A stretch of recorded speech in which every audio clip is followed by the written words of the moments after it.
Hey, everybody, and welcome back to another episode. I'm your host, Brandon Cobb, co founder of HBG Capital. And today I've got a very exciting guest on the show, Darren Flynn. Darren, man, what can I not say about Darren here? So, friend of mine, engineering. He's worked on over $2 billion of water infrastructure projects in Australia and Vietnam. He's focused on value engineering, time and cost savings. He's worked on projects over 5,000 lots, over 12,000 apartment complexes. These are like 10, 15-year projects where I'm from. So I was talking with this guy, getting his story and some of the huge projects he's worked on and helped manage from a civil engineering perspective. He's also the owner of the Entrepreneurial Engineering, where that organization strives to help engineers just get a greater ROI on their industry and kind of lays the foundation to help other engineers get to where they want to go in life. We're going to talk a little bit about that today. But Darren, welcome to the show. Yeah, thanks so much for having me, Brandon. It's great to be here. Dude, it's great to have you on the show. For those that don't know who you are, what's your story? Yeah, sure. So, my foundation in engineering just started with pipes, pumps, and concrete. I started fixing potholes in the road, the council with a shovel, with the old guys working the crews, and then one thing led to another, and I was building roundabouts and intersections, with traffic lights. I think you call them over there, or stop Yeah. signs. I don't know. And yeah, one thing led to the next. I got through my university degree, and yeah, I mean, my career in engineering has just been one thing to the next.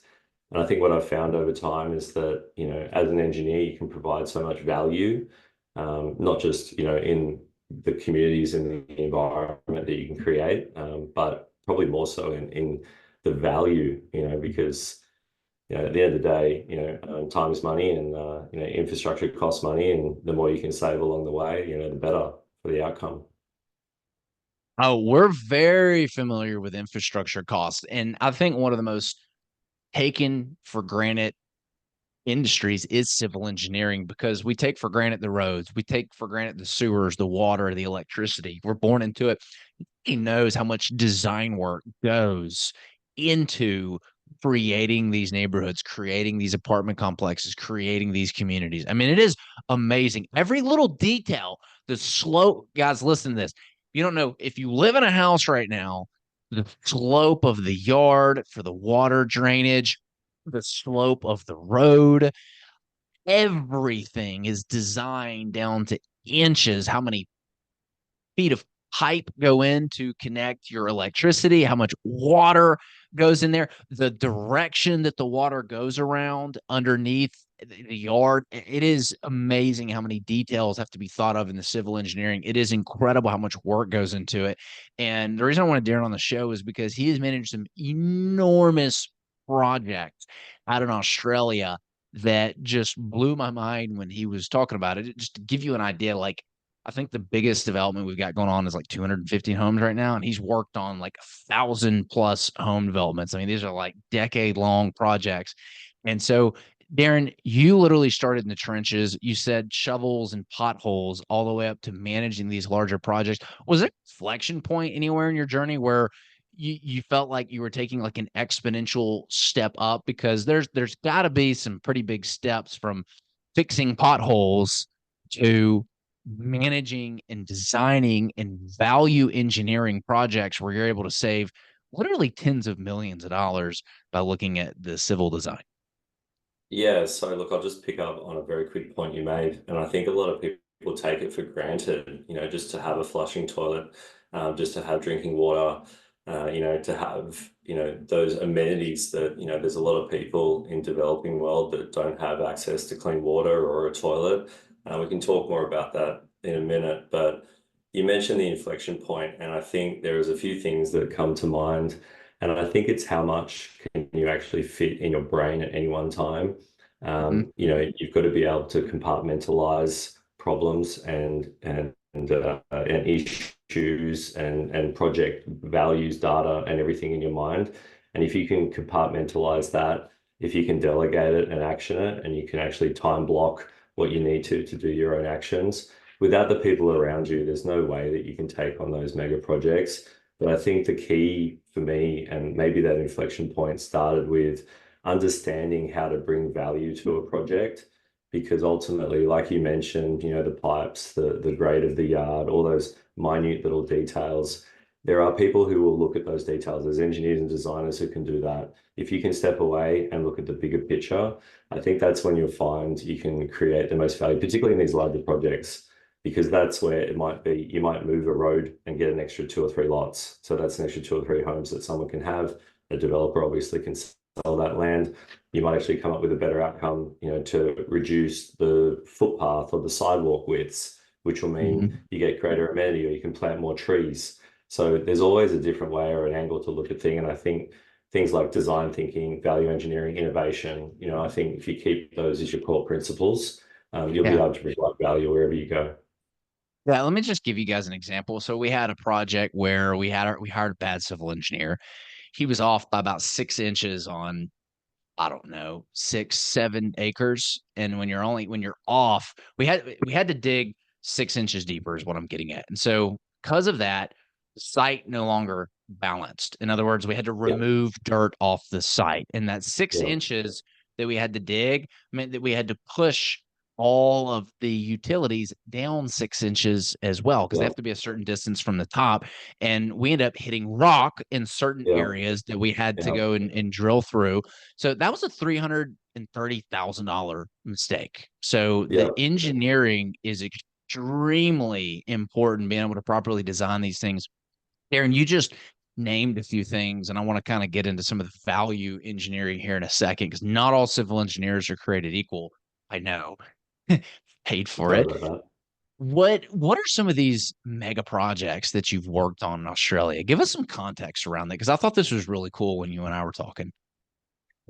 Yeah, I mean, wow. I mean, where to start? I mean, from water treatment plants to, water and sewer projects that are $150 million that span, 1,000, 2,000 hectares, where you've got 52 kilometers, or what is that? Say, I don't know, 80 miles of a pipe in the ground. And just to your point, if you can raise that pipe up by 300, 400 mil, or you can get it out of rock, or instead of, underboring, you can trench it. You're saving millions of dollars just in the stroke of a pen on a piece of paper. Yeah. And red pen markups and challenging the status quo is, I think, what engineers have to do. And that's part of the entrepreneurial engineer, is to challenge the status quo, use design thinking, and come up with a better way. And really challenge the standards. I think, standards are there to be followed, no doubt. But if you can find a better way that can meet, time, cost, quality, environmental sustainability outcomes, authority outcomes or stakeholder outcomes, I think you'll find that there's a greater value. One of the issues I've got at the moment, and it's quite topical, and it's sort of the other way around from your rock example, is that I've got a project that's 130 hectares and we're designing a subdivision or a development on that. And we've got layers of topsoil. And topsoil is like that little bit under the grass that's, nice and loamy and a little bit sandy. And it's really good for gardening and for open spaces. And now we've found that the depth is actually a little more than what we realized across the entire site. So now what we're doing is we're actually scraping that topsoil, stockpiling it, and we're going to use it for all our open spaces rather than just blending it back in and disposing of it, and then we even might even try and sell it, and that's, we're actually looking at this is there's a valuable resource here that we can use that normally would just get dug up, mixed up, and thrown back in the ground. Instead, we're going to strip it, stockpile it, and then use it for our open spaces so we can grow bigger trees or sell it to contractors or other open space and parks people. So these are just some of the things where that simple idea could save the project $2 or $3 million, but it also would provide a better amenity outcome for our future residents. I love that. I'm already getting ideas right now for one of our developments that we got. And I think one of the problems is like we sometimes we develop and we build, but we will develop and sell land too a lot of the time. So it's like, hey, why should we, save the topsoil? But that's just a value add play that we could add to our builder partners and say, hey, look, we can save you a bunch of topsoil over here for your, gardening or whatever it is. Because when they're building 150 homes, I mean, that adds up. I mean, you're talking about six figures potentially in topsoil, and every little bit counts to be able to make these projects work. So what project would you say is like one of the biggest that you've worked on, or, maybe even a little bit better, can you tell us a story of a project that you feel most proud of that you're able to Yeah. utilize your value engineering in to make a difference? Yeah.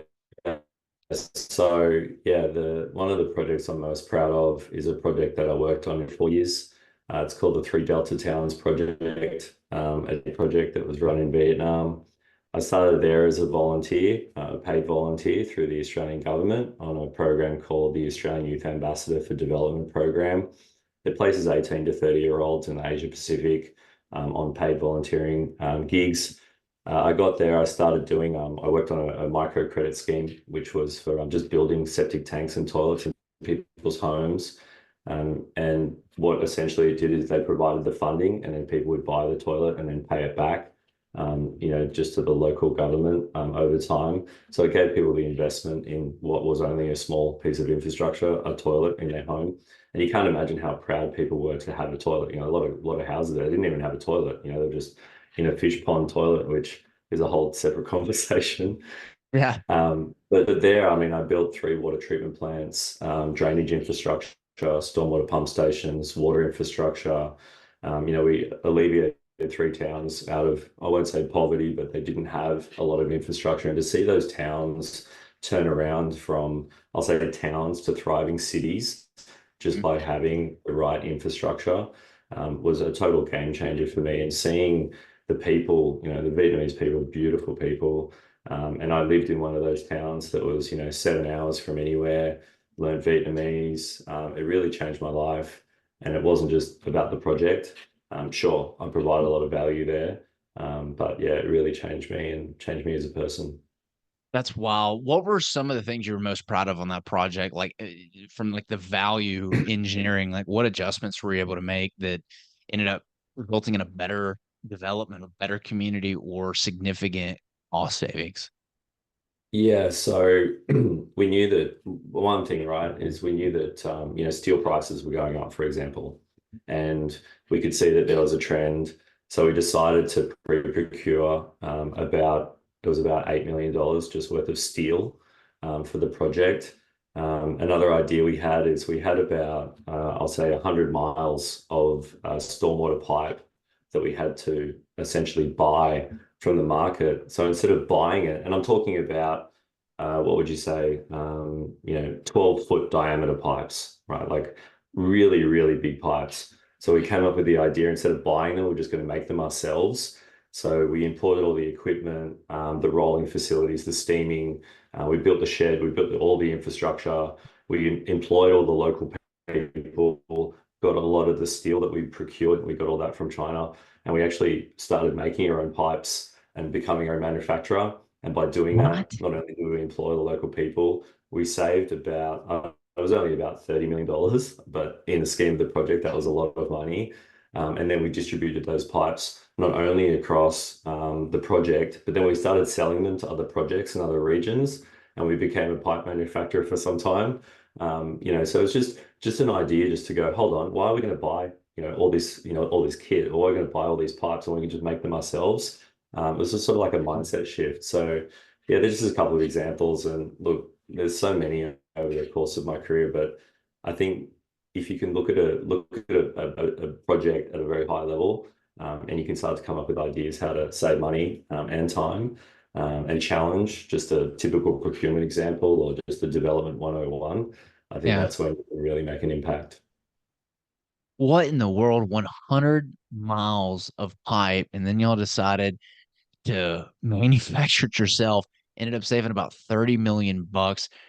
That's absolutely bonkers. Like, why did y'all decide? I know why you decided to do it yourself, but was that not like a difficult task to do? Like, you had to go in a completely different industry just to self-serve that project. I mean, why go into that specific manufacturing space and not manufacture everything for the whole project, right? Like, which materials do you make a decision to manufacture yourself and try to figure it out versus the ones that you're like, hey, let's just go and buy it? Yeah, that's a good question. I think there are a lot of things were specialized that had to be made overseas, particularly some of the kit inside of the water treatment plants, the pumps, and other bits. But really, if you break it down, most infrastructure is made of concrete, right? So steel and concrete. And I think they're the real low-hanging fruit. If you can find the things that take up, 80% or 70% of whatever your carbon capture is, or whatever those materials are, and maybe look at a different procurement model. It's funny because in Australia, only a year or two ago, well, at least in Sydney, there was actually a shortage of these particular reinforced concrete pipes. And I remember saying to a few contractors, like, why don't you make your own? And everyone's sort of like, oh, what do you mean? You're like, well, it's easy. Just go get a concrete batching plant, go get a steel fixer, buy some steel, get a roller, you need a steam curer, build a shed, and you can you can actually go make your own pipes, and I think if you break things down just simplistically, and into little, like, I always try to break things down to little problems and then solve each of those problems, and it stacks up to solving a bigger solution. Yeah. That's the engineering mindset, right? I think you just got to look at it in that way. 100 miles of pipe. So these are like decade-long projects. How in the world do you budget something like that? Because you have no clue what prices are going to be 10 years from now Yeah. on the project. Yeah, so I mean, look, escalation profiles are an everyday conversation across, the development infrastructure industry. Here we've got the consumer price index. I don't know what it's called in the States, but basically just the year-on-year inflation targets. There's, obviously baseline interest rates. The take on material costs and, construction costs across a 10-year project is something that, takes very fine finessing. There's, analysts out there that will just constantly be looking at that. I think if you can not just understand your market, so things from early contractor involvement, I'm really big on getting contractors in, pricing work, pricing it at concept design, pricing risk. You want to go price all your risk and make sure you can see what that looks like. That's really important. But I think long term, you've got to take a view on escalation. And, if you can budget escalation into your cost profile, I think you're going to do okay. And if you can price your risk, that's probably the next thing. But then the other thing is I always say, well, if you're going to price the risk, can you price the opportunity? Because if you know that you might be able to do something a bit different, like outside of the box, well, why not price the opportunity, or, keep it for your own pocket? What would be an example of something that's been out of the box that you've worked on? Oof, out of the box. Yeah, so for example, I worked on a project that had no water and sewer. The government or whatever couldn't supply it. It was a 20,000 home development, and I came up with an idea just to have its own treatment plant that could service that development. And this is something that I talk about a lot, where I or an engineer will provide some value engineering and a cost solution, and they'll charge a client, $20,000. But that client, in that scenario, probably saved about $350 million dollars. So, the ROI on that piece of advice was exponential. But obviously, I don't think engineers are good enough at selling their advice, or at least being able to get that value capture in their own fees, or their own recognition. Yeah, so this was a self-development that had its own water treatment facility Yeah, where it's like I the city's suggested like, it had its own. Yeah, "Hey, sorry, we can't give you sewer and water. This development's dead." It's like, "No, we're gonna create our own sewer and water and have a treatment facility." And because it's such a large project, then it makes sense to get everything baked into it. Wow. That yeah, is that is wild. and I think too, like I talked about concrete and whatever.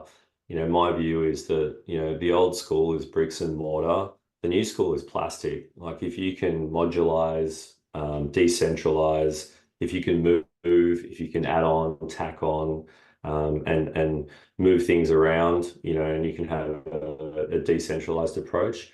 Plastic is the future, and I don't mean like, in terms of a waste or recycling thing. I think, treatment facilities that are plastic, pipes that are plastic, I think we've got to try and move away from, the old concrete model because there's just too much carbon in it. And for something like concrete that can last, 100 years, 200 years, 300 years, plastic, current design life is 1,000 years. And I'm talking about engineered plastic. I'm not talking about, a plastic bottle. So Yeah. I'm talking about something that will be actually designed and built to be there for a very long time. In my mind, that's the future. Interesting. That's what I want to ask you next is where the industry's headed. So instead of like concrete piping in the ground, you're seeing more engineered plastic. That's the way ahead. It's Yep. lighter, it's easier to use, it's easier to Yep. replace. Safer, I mean, cleaner. all the above makes a lot Yeah, of it doesn't sense. doesn't corrode. Yep. So Um, tell us, yeah. go ahead. Oh, you asked me where's the future?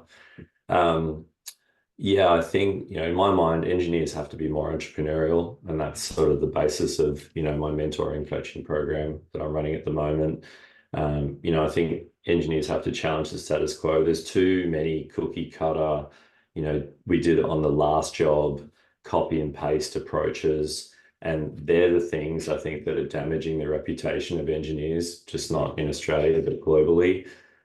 I think we've got to be able to, like I said, use design thinking, innovation, think outside the box, and really promote engineering, just like doctors and lawyers, right? Yeah. You look at the industry and the market, engineers are the ones who are like building the environment around us. And I think they're the key to, unlock the future, particularly things in line with, obviously, climate change and whatnot. Science and technology and engineering, hopefully can, get us out in a way. So that plays into what I wanted to go into next, which is your organization the Entrepreneurial Engineer? I know it's designed to help engineers just get a better ROI on their position, get a better ROI on life, their job, make more money. Tell us Yeah. about that. Yeah. Yeah. So I started the entrepreneurial engineer probably about a year ago. The idea was that you can sort of capture up a whole engineering career and then use it in the mentoring coaching fashion. I've been very fortunate enough to have really good mentors in my life. And I felt it was sort of like a time to give back to the industry. It started out just mentoring young engineers how to accelerate their career, how to get a pay rise, how to get a promotion. And then I started looking at international engineers and migrant engineers, trying to help them get into the job market, really reframe their value proposition, how they might be able to get into a niche, engineering job. And then now I've started working with more older engineers who are looking to accelerate their career, like you said, get a better ROI, be able to sell themselves better, and promote their own personal brand. And then I've only just started working with some young engineering companies or young engineers like looking to, have their own startup engineering company. And it's funny because there's so many skills that are transferable across entrepreneurs, engineers. People want to start their own business, Yeah. developers, investors. Like there's so many cross transferable skills there. And I'm finding I'm getting other people from other industries. I've got an agent who's looking to start her own consultancy. And I'm like, oh, I know how to do that. I can help you do that. So the coaching it's sort of morphing. And I'm getting a lot of people saying, I'm not an engineer, but can you help me? And I'm like, yeah, of course. Like the entrepreneurial engineer isn't about, you don't have to be an engineer. That's not what it's about. It's probably like you said, how to get better ROI, how to accelerate your career, and really just how to, challenge what you're doing and look at a different light. So let's talk about that a little bit more. You said it's not just engineering focused, but because of your background, you work with a lot of engineers. And I think that there is something invaluable about being able to ask the advice or get the knowledge from somebody who's, 10, 15, 20 years ahead of you, or at least experience wise has it. I mean, right now, if we could just figure out a way to get the knowledge that is in the older population, the retired doctors, the retired engineers, Yeah. that knowledge and just transfer that knowledge into the younger generation, that would solve so many problems in the world. Yeah. So I'm a big advocate of what you're doing. Walk us through what that looks like. Like, who's the target person that you serve in the entrepreneurial engineer organization, and like what are some of the things that you're noticing that organization is having a significant impact on, and how? Yeah, so you raised such a good point because I have talked about it in some of my social media content about, where did all the grey hairs go? And I say grey hairs because, when I was younger, the grey hair was the one who was at the back of the room in the office. You go there, you show them something, they look at it, they just put a red pen over it and go, there you go build that. And you'd be like, great. And, you might do a calculation or something, or they might say, this is crap and cross it out and try again. And I find now, like, industry is sort of maybe not so much. It is, yes, it is more regulated. There is more red tape, but there's a lot of younger, officers, planners, engineers, other people who are in roles of authority who are looking at things who might not have, that grey hairs experience that know how to get stuff built, that are more practical based, not just follow the standard or, computer says no. And that's something that I'm trying to change by accelerating those engineers to actually ask different questions and look at problems differently to be able to do that. I think on your point is it is one of those things I'm finding more and more is people don't know their own value, and a lot of younger engineers, they've got so much to offer, but they actually don't know how to capture that up and offer that value. Even one engineer I worked with a few weeks ago, I got them, it's a $20,000 pay rise, and all they had to do is go have a conversation with their employer, but they didn't know how to approach that conversation. They didn't know what to say. They didn't know, Mm. and they were just looking at leaving. And I said, why are you just going to leave? Like, you've got a great job, you love your work. If it's just about some money, like just have the conversation. So probably giving younger engineers the confidence. And I think the other thing too is a lot of younger engineers, they don't know how to network. They don't know or have the soft skills to approach a mentor or a coach. They don't have that confidence to be able to present themselves in a way because no one's taught them that. So the entrepreneurial engineer isn't so much about the technical skills, the really core engineering. It's more about the soft skills, and I call them power skills, to be able to get engineers to, explain complex problems in a way that, people like on your podcast can understand, but also to, be humble enough to actually go and talk to people about engineering, promote engineering. Because, at the moment, there's the younger generation, they haven't got that yet, I Mm. don't think. Whereas the older engineers would, ramble on about engineering all day. They loved it. It was their passion, and I can see the passion there, but the ability to really push it out and as a younger industry, that's really what I'm trying to create. Yeah, I love that.